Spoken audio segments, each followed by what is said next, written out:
গত মহাভারত প্রসঙ্গে আমি আপনাদের কাছে বলেছিলাম অরুন্ধতির সম্বন্ধে একটি কাহিনী আছে, সেইটি আপনাদের বলব। তিনি ছিলেন মহা তাপসী। কোন এক সময় যেখানটি তিনি তপস্যা করেছিলেন সেটি এখন তীর্থ হয়ে গিয়েছে। সেই তীর্থে সপ্তর্ষিগণের সঙ্গে অরুন্ধতিও পুণ্য অর্জনের জন্য এক সময় এসেছিলেন। কিন্তু এখানে কোনো খাদ্য বা ফলমূল না পাওয়ায় ঋষিরা অরুন্ধতিকে এই তীর্থে অবস্থান করতে বলে নিজেদের জীবন রক্ষার জন্য হিমালয়ের ভেতরে চলে যান। পৃথিবীতে সেই সময় অত্যন্ত অনাবৃষ্টি চলছে, ফলে বহু বিপাক ঘটতে থাকে। অরুন্ধতী একাকী তখন কঠোর তপস্যা করতে আরম্ভ করেন। একদিন তিনি তপস্যা করছেন একটি পদ্ম কুটিরে বসে। এমন সময় ভিক্ষুকের বেশে দেবাদিদেব তাঁর কাছে এসে ভিক্ষা চাইলেন। অরুন্ধতির কাছে আহারের উপযোগী কিছুই ছিল না, মাত্র কয়েকটি বদর ফল তিনি কোনো ক্রমে সংগ্রহ করে রেখেছিলেন নিজে আহার করবার জন্য। সেই ফলগুলি ছিল, কিন্তু ক্ষুধার্ত অতিথিকে তিনি ফিরিয়ে দিতে পারলেন না।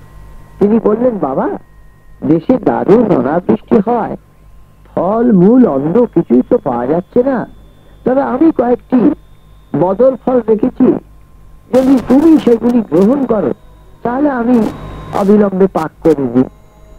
তখন মহাদেব হেসে বললেন, বেশ তাই করো, তোমার বদর ফলই পাক করে দাও, আমি এখানে বসি। এই বলে তিনি সেইখানে বসে অরুন্ধতিকে বহু পবিত্র কাহিনী শোনাতে লাগলেন। 12 বর্ষ অনাবৃষ্টির ফলে দেশ পুড়ে ছারখার হয়ে গেল, কিন্তু অরুন্ধতী তন্ময় হয়ে ভক্তি ভরে বদর পাক করতে করতে এত মনোযোগ দিয়ে সেই সব পূর্ণ কাহিনী শুনতে লাগলেন যে এই দীর্ঘ কয়েক বছরেও তাঁর ক্ষুধা তৃষ্ণার কথা মনেই হলো না। অবশেষে মহাদেব প্রীত হয়ে তাকে বললেন, হে কল্যাণী, তোমার তপে আমি তুষ্ট হয়েছি। তোমার নিষ্ঠা ও ভক্তি যেন স্ত্রীলোকদের জীবনে আদর্শ হয়ে ওঠে, এই আশীর্বাদ করি। ইতিমধ্যে হিমালয় থেকে ঋষিরা ফিরে এলেন। তখন মহাদেব তাদের বললেন, ঋষিরা, অরুন্ধতী মহা তাপসী, তপস্যার ফলে তিনি 12 বর্ষ যেভাবে উপবাস করে কাটিয়েছেন তা তোমাদের অনুধাবন যোগ্য। এই কথা বলে তিনি অরুন্ধতির দিকে চেয়ে পুনরায় বলতে লাগলেন, অরুন্ধতী, আমি কে তা বোধহয় তুমি বুঝতে পারোনি। আমি দেবাদিদেব মহাদেব।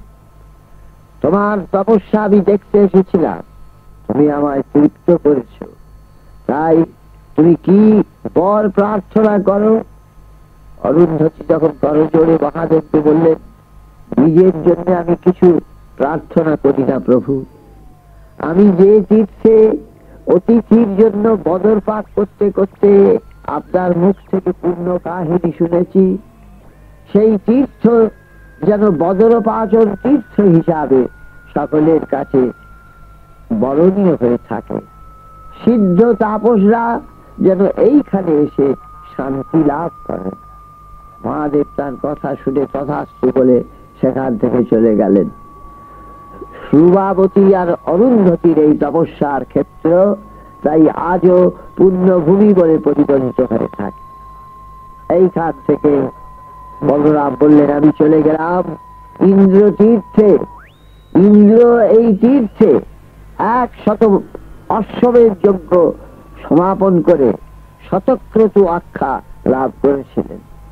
সেখান থেকে আমি গিয়েছিলাম আদিত্য তীর্থে।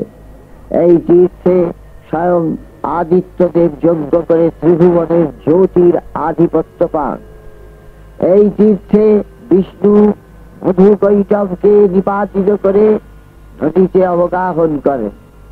ধর্মাত্মা বেদব্যাস এই তীর্থ জল দিয়ে সিদ্ধ হন। মহাত্মা অসিত দেবল এই তীর্থে মোক্ষ লাভ করেন। অসিত দেবল একজন তাপস ছিলেন বটে, কিন্তু তিনি গার্হস্থ্য ধর্ম পালন করতেন।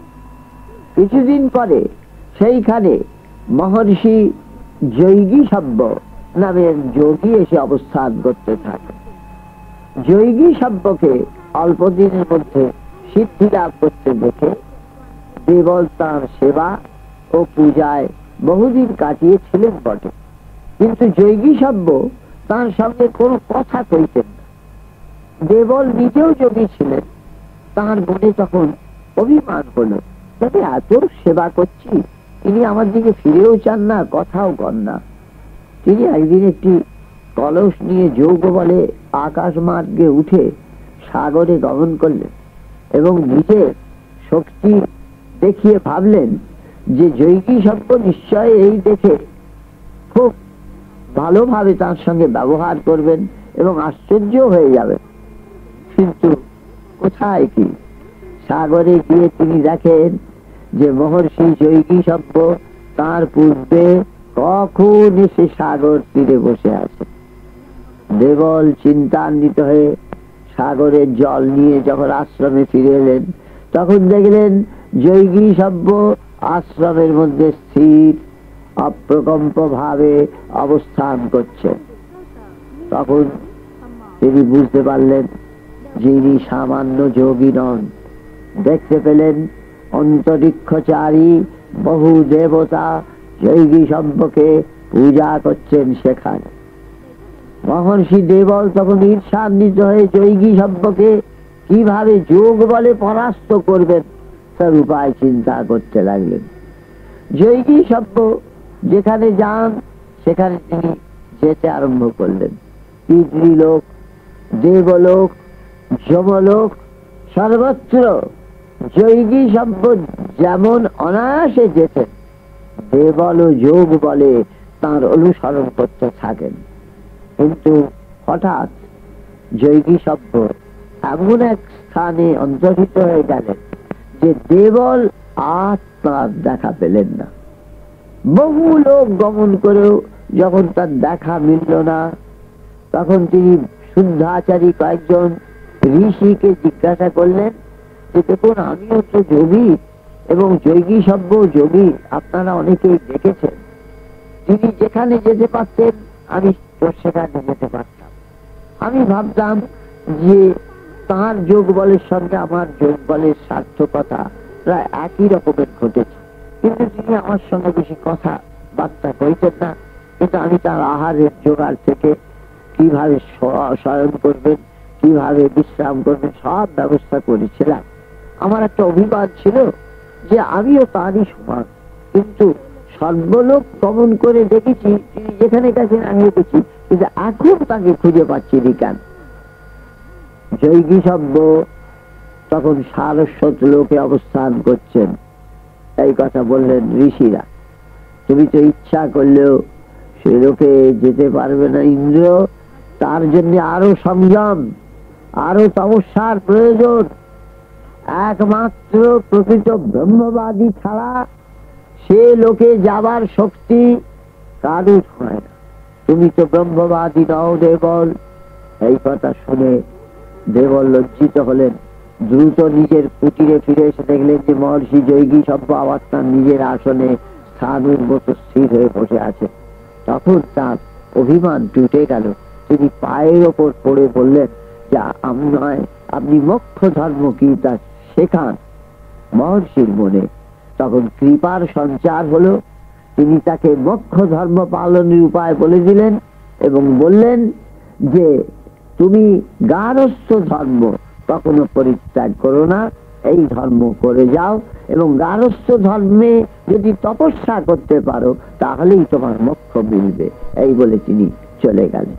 এরপর আরো কয়েকটি তীর্থের কথা আছে, তা আমি পরে আপনাদের জানাবো।